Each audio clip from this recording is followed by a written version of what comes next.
గం గణపతయే నమః. హరి ఓం. వాల్మీకి రామాయణంలో బాలకాండలో విశ్వామిత్రుని జన్మ వృత్తాంతం గురించి చెప్పుకుంటున్నాం. విశ్వామిత్ర, కౌశికులందరిలో మీ వంశము వారిలో నీవింకను గొప్పవాడవు. మీ వంశమునకే వన్నె తెచ్చిన కౌశికి సమస్త నదులలో శ్రేష్టమైనది. ఇట్లు ఆ మునీశ్వరులందరను ప్రస్తుతించిన పిమ్మట మిక్కిలి సంతుష్టుడైన ఆ గాధిసుతుడు ఆస్త్రాద్రిని చేరిన సూర్యుని వలె నిద్రకుపక్రమించెను.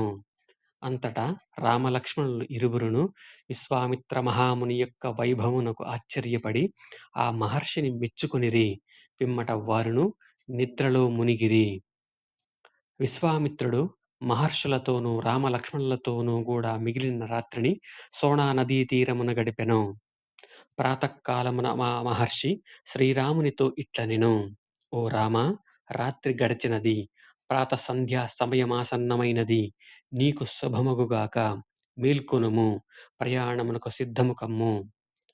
అంతట శ్రీరాముడు విశ్వామిత్రుని ప్రబోధమునకు ఆలకించి క్రమముగా పూర్ణాహిక్రియలను, ప్రాతకాల సంధ్యావందనాది నిత్య కృత్యములను ఆచరించి ప్రయాణమునకు సిద్ధమై ఇట్లు పలికెను: ఓ బ్రహ్మర్షి, ఈ సోణనదము స్వచ్ఛములైన జలములతో అటూ నిటూ ఇసుక తిన్నెలతో విలసిల్లుచున్నది.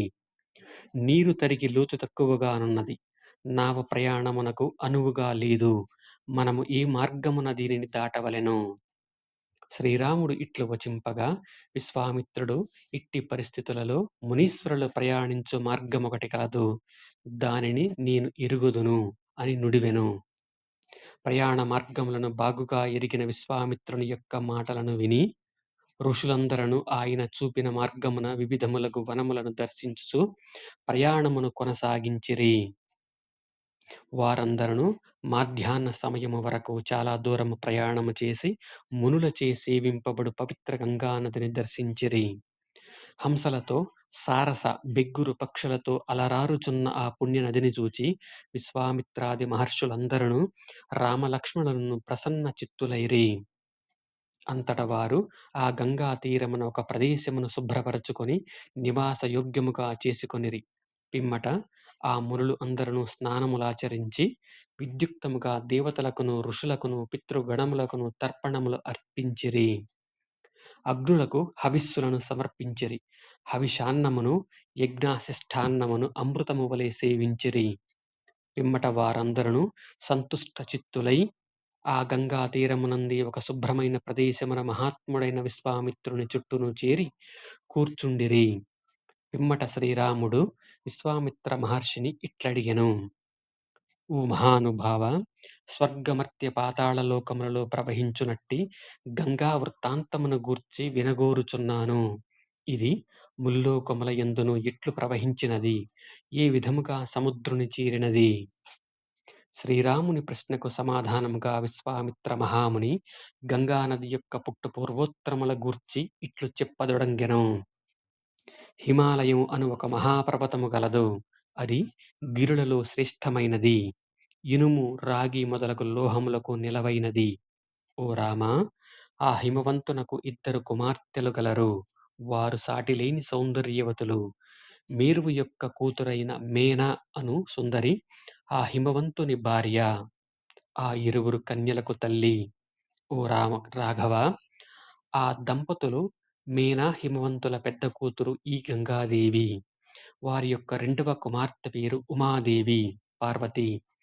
అంతట దేవతలందరూ తమ ప్రయోజనార్థమై జ్యేష్ఠ కుమార్తెయగు గంగను తమకు అప్పగింపుమని హిమవంతుని వేడుకొనిరి. ధర్మాత్ముడైన హిమవంతుడు లోకపావనియు నిరాటంకముగా సాగిపోవునదియు అయిన తన కూతురు గంగను ముల్లోకముల హితము కొరకై వారికి అప్పగించెను.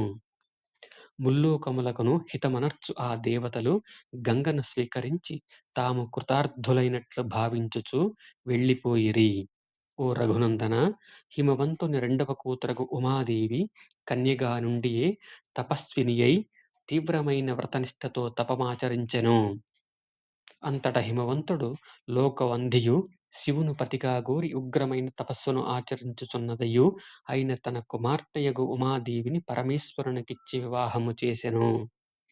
ఓ రాఘవ! హిమవంతుని ఇద్దరు పుత్రికలను నదీ శ్రేష్టమైన గంగయు, పరమశివుని పత్ని అయిన ఉమాదేవియు లోకపూజ్యులైరి. ఓ సుందరగమన రామ! గంగా నది మొదట ఆకాశమునకు చేరిన కథనంతయును తెలిపితిని. ఆనాడు హిమవంతుని కుమార్తెగా జన్మించి దివికి చేరిన ఆ సురనదియే రమ్యమై పుణ్యప్రదమైన ఈ గంగా నది. విశ్వామిత్రుడు ఇట్లు గంగా వృత్తాంతమును తెలిపిన పిమ్మట వీరులైన రామలక్ష్మణులు ఇరువురును ఆ కథా విశేషములను మెచ్చుకొనుచు ఆ మునీశ్వరునితో ఇట్లనిరి. ఓ మహాత్మా! ఉత్తమోత్తమము ధర్మయుక్తము అయిన వృత్తాంతమును మీరు తెలిపితిరి. హిమవంతుని పెద్ద కూతురైన గంగాదేవి యొక్క గాథను పూర్తిగా ఎరిగినవారు మీరే. కావున దివ్య లోకమునందును మానవ లోకమందును జరిగిన ఆ నదీ వృత్తాంత విశేషములను విపులముగా వచింపుడు. ఆ లోకపావని 3 లోకములలో ప్రవహించుటకు గల కారణమేమి? ఓ ధర్మజ్ఞ! త్రిపదగా అని ఖ్యాతిగెక్కిన ఈ గంగ ఏ ఏ కార్యముల వలన ముల్లోకములలో ఉత్తమునిగా కీర్తిగాంచినది? శ్రీరాముడు ఇట్లు ప్రశ్నింపగా తపోధనుడైన విశ్వామిత్రుడు గంగానదీ గాథను రామలక్ష్మణులకును మునీశ్వరులకును విపులముగా ఈ విధముగా వివరించెను. ఓ రామా! పూర్వము నీలకంఠుడు పార్వతీదేవిని వివాహమాడిన పిమ్మట అతడు మహా తపస్వి అయినను తన్ను దరిచేరిన ఆ పార్వతిని చూచి మన్మథ బాణ ప్రభావమున ఆమెపై మరులుగొని దాంపత్య సుఖమునకు దిగెను. ఈ విధముగా ఆనందముతో 100 దివ్య సంవత్సరములు గడిపితిరి. ఓ పరంతప శ్రీరామ! అయినను వారికి తనయ ప్రాప్తి కలగలేదు. అంతట బ్రహ్మాది దేవతలు అందరును ఇంత దీర్ఘకాలము పిమ్మట శివ పార్వతులకు తనయుడు కలిగినచో ఆ మహా తేజోమూర్తి ప్రభావమునకు లోకము తట్టుకొనగలదా అని భీతిల్లిరి. వారందరను ఆ మహాదేవుని కడకు వచ్చి ప్రణమిల్లి ఇట్లు పలికిరి. ఓ దేవదేవ పరమశివ లోకహితంకర, మేమందరము నీ పాదములను ఆశ్రయించితిమి, మమ్ములను అనుగ్రహింపుము. ఓ సురోత్తమ, నీ తేజ ప్రభావమున కలిగిన పుత్రుని ఈ లోకములు భరింపజాలవు. పార్వతీదేవితో గూడి విద్యుక్తముగా తపస్సు చేయుము. ముల్లోకముల మేలు కొరకై నీ తేజమును నీలోనే నిలుపుము. ఈ లోకములన్నింటికి రక్షింపుము, అంతరింపజేయవద్దు. పరమశివుడు దేవతల మొర విని అట్లే అని పలికి మరల వారితో ఇట్లు నుడివెను. ఓ దేవతలారా! నేనును పార్వతియు మా తేజస్సులను మాలోని నిలుపుకుందుము. లోకములన్నియును సుఖముగా నుండుగాక. ఓ సురశ్రేష్ఠులారా! స్వస్థానము నుండి కదిలిన దుర్భరమైన నా తేజస్సును ఎవరు ధరింపగలరో తెలుపుడు. అప్పుడు దేవతలు శంకరునితో స్వస్థానము నుండి కదిలిన మీ తేజస్సును భూదేవి భరింపగలదు అని పలికిరి. దేవతల పలుకులను విని మహేశ్వరుడు తన తేజస్సును భూమిపై వదలెను. ఆ శివ తేజస్సు పర్వతములతో వనములతో గూడియున్న భూమి యందంతటను వ్యాపించెను. దేవతలు మరల అగ్నిదేవునితో నీవు వాయుదేవునితో గూడి శివ తేజస్సును భరింపుము అని పలికిరి.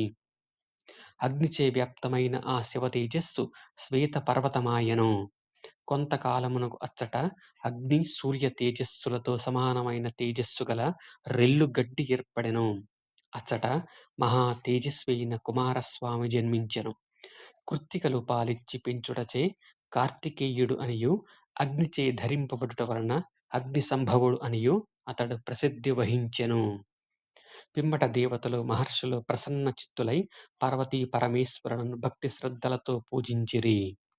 ఓ రామ! అంతట పార్వతీ దేవతలతో ఇట్లనెను. ఓ దేవతలారా! నాకు అప్రియమైన పనిని చేసినందులకు తగిన ఫలమును అనుభవింపుడు అని పలికి సూర్య తేజస్సుతో వెలుగొందుచున్న పార్వతీదేవి జలమును చేతబట్టి కోపముతో కన్నులెర్ర చేసినది అయి వారిని అందరినీ శపించెను. నా పతితో గూడి పుత్రుని పొందవలెననడి నా కోరికను అవరోధము కలిగించితిరి. కనుక మీ భార్యల యందు మీకు సంతానము కలుగకుండుగాక. నేటి నుండి మీ పత్నులు సంతానవంతులు కాకుందురుగాక. ఈ విధముగా దేవతలతో నుడివి భూదేవిని ఇట్లు శపించెను. దుర్బుద్ధిగల ఓ భూదేవి! నీవు చౌడు నేల మొదలగు వివిధ రూపములను కలిగియుందువు. నీవు పెక్కుమంది రాజులకు భార్యవు అయ్యెదవు. పెక్కుమంది రాజులచే పరిపా